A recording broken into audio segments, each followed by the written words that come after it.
in terms of terminology and understanding, like in some parts of myself, I really entertain the idea of vibration and vortex, but in a very different way, I understand that we don't always see that which is really there. Sometimes we're looking for our glasses on top of our head, and some of the things, as I've heard you say many times before, we're walking right past the stuff, and so that I resonate with, and I also understand. Most people miss more than they connect with, especially in the early stages. Absolutely. Because their awareness of what's missing is so dominant.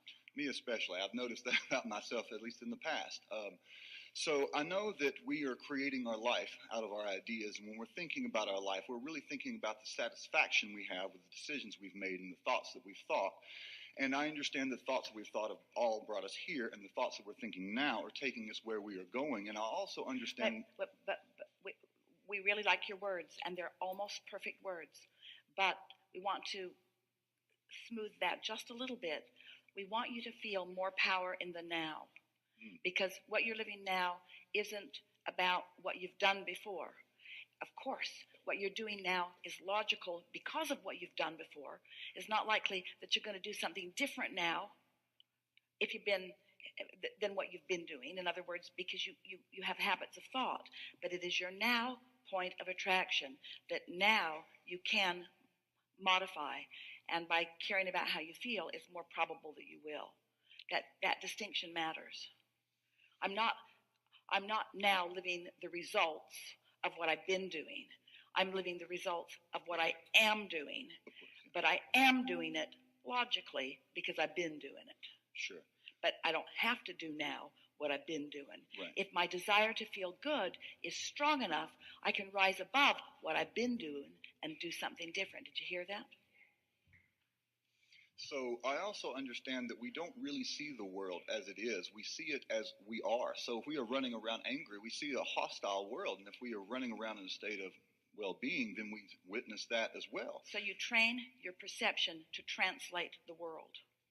I'd say that's a pretty good way of Say saying it. that's a perfect way of saying it. We liked your way too.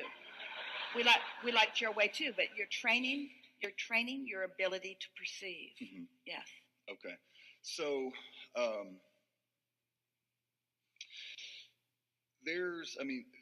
I understand, through using your processes, I have been able to, from my vantage point, been able to use them equally, which of all the people I've ever listened to, it's been the most consistent and my most favored ones, even though I can't see a vibration, I can't see a vortex. I just know that if I can make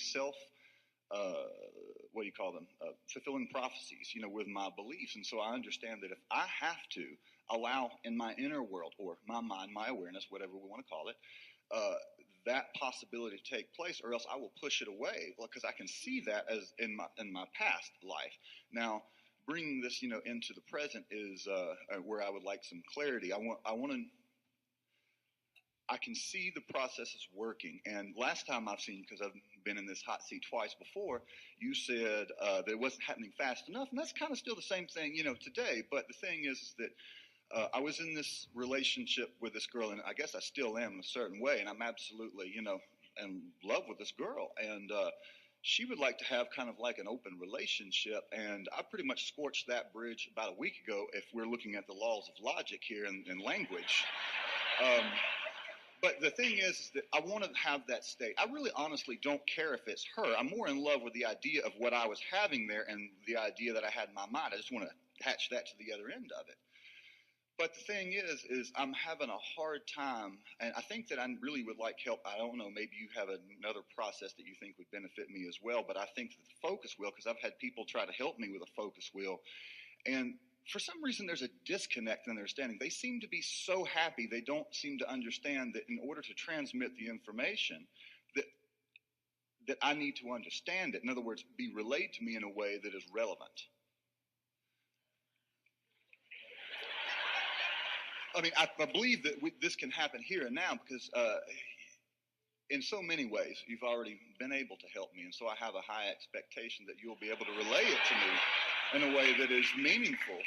Well, we have the same high expectation because you're clear about what you're reaching for. You are a little more aware of what is than is good for you. But then that's logical, isn't it? That's logical. It's logical that you would be aware Mm-hmm. of how things are while you're wanting them to morph Mm-hmm. into something different. So let's start with the idea. Let's start with the process of the focus wheel. The focus wheel is a process where you start with a central idea, something that you desire, and you focus upon it.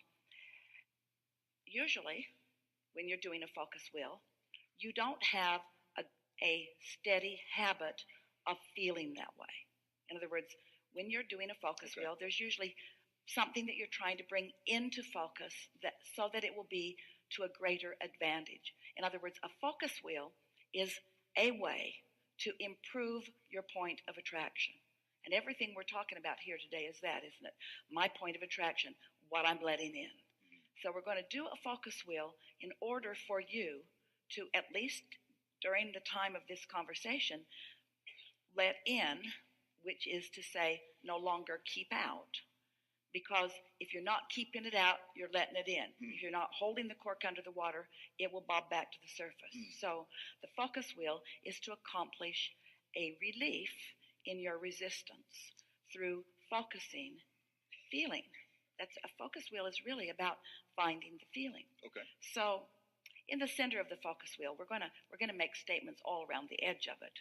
But in the center of it is really what you're going for. It's what you're wishing for. It's what you're desiring. So make that statement, which is the subject of this focus wheel, and make the statement as if it is already true. Okay. Esther wrote focus wheels this morning, getting ready to come here because it's a fast way to get. And she wrote, "I am happy." I am happy.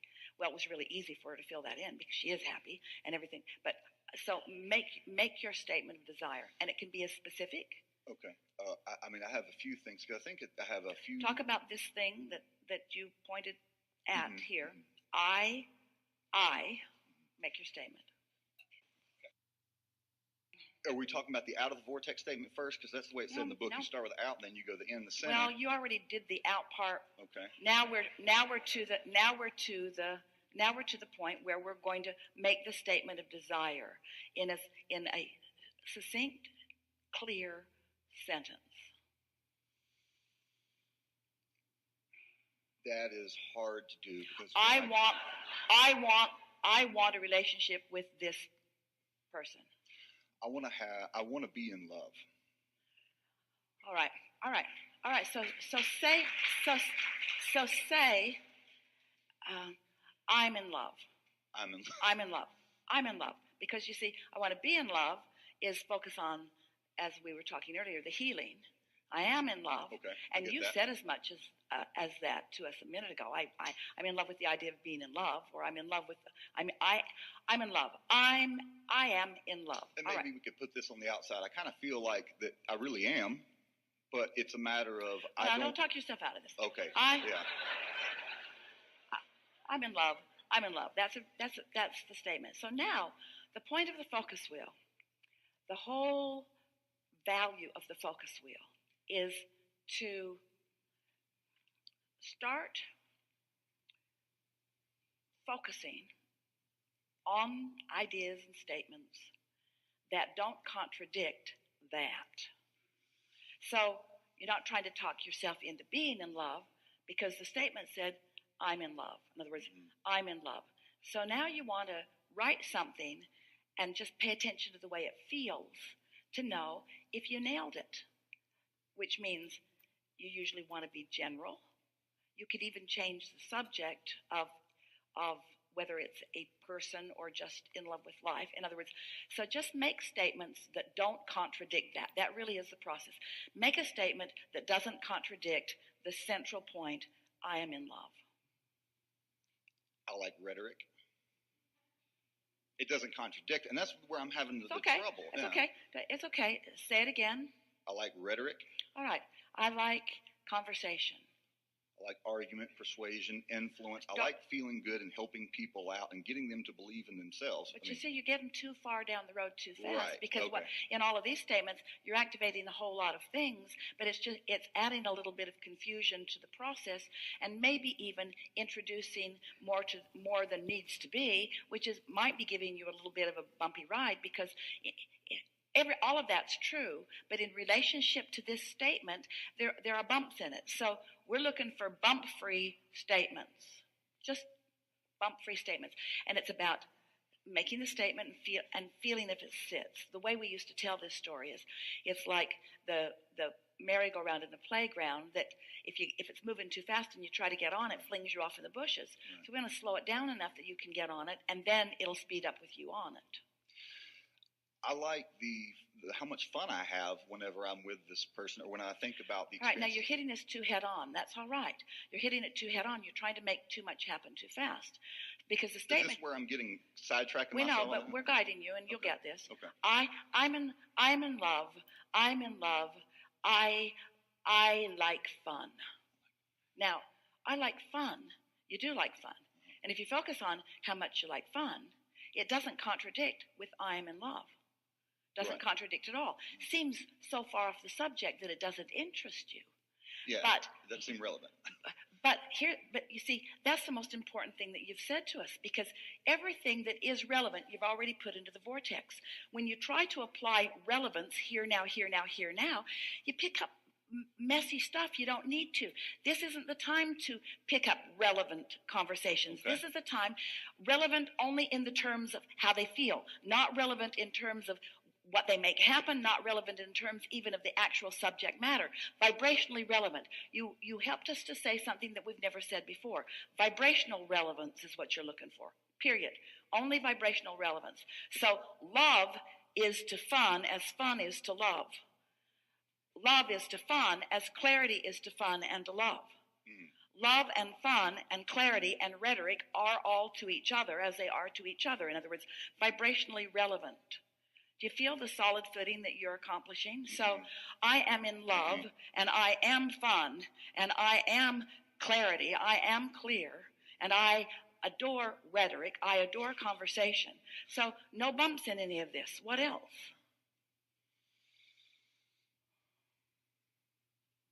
I am gregarious. I am fun-loving. I'm a good communicator. I like receiving love. I like the give and take of conversation. I like the give and take of beingness. I love focusing. I love focusing and feeling. I love feasting my eyes on someone or something I love.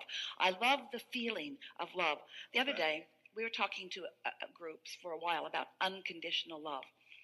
And to many of them, it's like blah, blah, blah. You've been hearing it forever. Blah, blah, blah. Unconditional love feels like looking at something you don't want, pretending that you like it. Well, that's not what unconditional love is. Unconditional love is what this focus wheel will accomplish for you.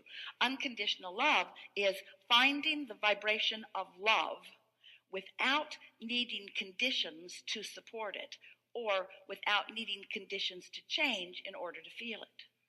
So I love to be in love. I love to be in love, and I love fun, and I love conversation, and I love clarity, and I love communication, and I love objects of attention to appreciate. So we were having a conversation like this with Esther, and she was sitting on her porch looking out over her swimming pool, feeling enormous, over-the-top appreciation for all of the things that she was seeing. And then she said, Abraham, I'm confused about this because it feels to me that those beautiful cranes, the statues, are a condition that are causing me to feel this appreciation. This swimming pool, it's unique and wonderful. Isn't it a condition that is causing me to feel this way? And we said, think about it, Esther. You were feeling that way before you focused and felt the surge of it. In other words, Esther was in a state of appreciation, which means she was connected with all of us from non-physical, and then she received the inspiration to look over there and to look over there, and she felt an enhanced version of appreciation because we were all there looking at it with her. And in that moment, Esther got what we said. This was unconditional love. The perception, her ability to love, was magnified thousands of times because she was in sync with us, and we were focused with her, as we always are with you, in every moment in time. But Esther found, sort of accidentally, a way of allowing the fullness of us. And then our conversation, she had to admit, yeah, I was feeling appreciation, and then I was feeling appreciation, and then. So I'm in love, and I'm also fun.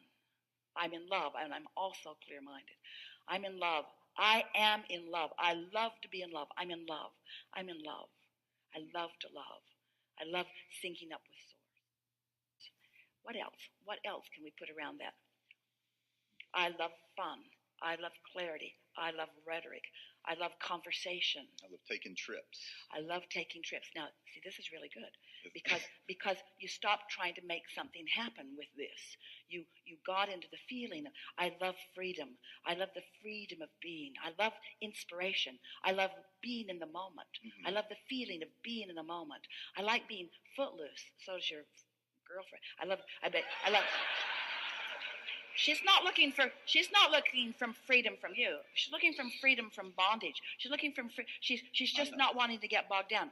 Now we've kind of digressed a little bit as we've got you to think about that. But I think we're right on track. I'm in love, and I love fun, and I love clarity, and I love conversation. I love travel. I love stimulation of thought. I love going places. I love new. I love adventure. I love new experiences. I love new awakenings. I love new contrast. I love launching new rockets of desire. I love becoming. I love understanding. I love knowing. I love applying. I love getting this down. I love being a deliberate creator. I love creating. I love molding. I love the feeling of molding my energy. I love emotion. I love the feeling of love. I love excitement. I love passion. I love enthusiasm. I love being all lighted up. I love being stimulated by someone. I love the feeling of adventure. I'm in love. I'm in love. Now you've romped around there. Don't you feel that? I do. And so right now, we're not kidding you at all. There is no resistance in your vibration about this magnificent relationship. None. There's none. So you just did the work. Didn't feel like you were doing the work because you weren't talking about the details of that. But the details of that you already put into the vortex. Just now you lined up with all of those details. And as you're able to maintain that for a little while, inspiration flows to you. In other words, more manifestation. We want to keep using that word. More manifestation of emotion. More manifestation. Esther she finds herself saying several times during the day, I feel really good. I feel good. I feel good. It's sort of like unmistakable. I feel good. I feel good. I feel good. Life is good. So that state of being then allows other things to occur. Rendezvous, conversations. Do you now understand the focus wheel better? Yes, I do. And can you feel that the application of it has improved significantly your vibration relative to this subject? I do. So then, as our first friend was saying, but how do I maintain that? You probably don't, but it's easy to get back to.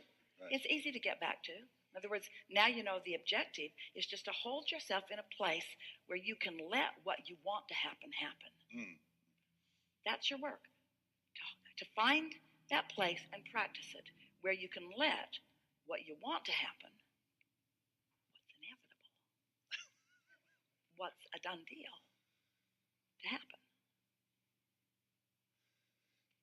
Thank you first. So I watched this movie. It was a great movie. It's called All You Hear. It's about, the here and now list and all these, kind of teachers. We kind of talked about it a little bit at the beginning. And so I said to myself, it's not here and it's not now. I just don't want to make a choice that I thought was bad for me. And so I said, either get on board or get off because I'm going to keep on going my life. I want what I want. I want to find somebody who wants the same thing as I want. And it felt good in terms of logic on the surface, but it felt like crap. Well, here's the deal. On a different way. Here's the thing. This person wants exactly what you want. Not just on the surface, but deep down. But here's the question. Does everybody have to get to what you want, what you mutually want, through the same exact avenue. Now, stay with us just a minute. We're going to make this question really clear to you. That's where the unconditional stuff comes in. Because it seems like when you want to get on the same page with someone, that you need to do it like the dating companies do, where they get you to describe the details of what you're drawn to, how you like to eat, and where you like to go. And then they want to match you up with other people who like those same kinds of manifestations. We want you to cut through all of that complication, as you just did, and focus upon what's at the core of you. Because what's at the core is identical. What you're squabbling over is the details of how you're going to get there. And if you can leave the conditions of how you're going to get there aside and just be there, then those conditions become less and less relevant, and you find complete compatibility while at the same time allowing the other the freedom of her choices. That matters so much, because you and everyone else feels strangled in a relationship where somebody needs you to be that way in order for them to feel good. You want to give them the freedom of being however they want to be in order for them to feel good, while you've mastered that yourself. So if you can give this person who you adore, who is a really good, we tell you, we know, vibrational match, if you can focus upon what matches instead of on what doesn't match, you'll stop stepping all over her toes of freedom. And the dominance that is you, which is the dominance that is her, will rendezvous. It will be your differences that will keep this relationship magically moving forward. You find someone exactly like you right now, you're going to be bored soon. Really, really soon. Yeah. Okay. Well, I think that pretty much got that part. But I mean, got right to the heart of it, didn't it? Yeah. I mean, I think there's still a few things, but I got enough. So I mean, so out of what I just talk. In other words, I just kind of scorched the relationship. But is there another process that you would recommend for me to keep my eyes in an advantageous place? Because I have done so well with logic and the rhetoric and paring things down to almost irrefutable conclusions, at least in my mind. And I mean some in the smaller part, is the only thing that keeps me out. And it's shrinking over time. So I can say in general in my life, it's going smaller, and I'm happy with that. But I would like faster. Well, there's resistance in that. And so we see ourselves, as we want you to see yourself relative to you, as a soother of resistance, And so would you say that you have found someone that you really want to make a long-term partnership with? I would love that. And would you say that, do you feel that you are consistently the being, the outputter? In other words, are you ready for the universe to bring that more substantial manifestation? Almost. I would like to say yes, but I know the truth is almost. So, in the all rightness of it being almost, there is a fun in closing that gap. So what you're saying to yourself is, I'm in the process of being the point of attraction that I want to rendezvous with another with. I'm in the process of becoming the point of attraction that, in other words, because you could have a relationship today before you leave this room. Today. But the relationship that you're really looking for is the relationship between you and your source, right, before you let that relationship be between you and someone else, you see. Yeah. And when you say almost, it's not that far. In other words, we have found big glimpses of it, you see.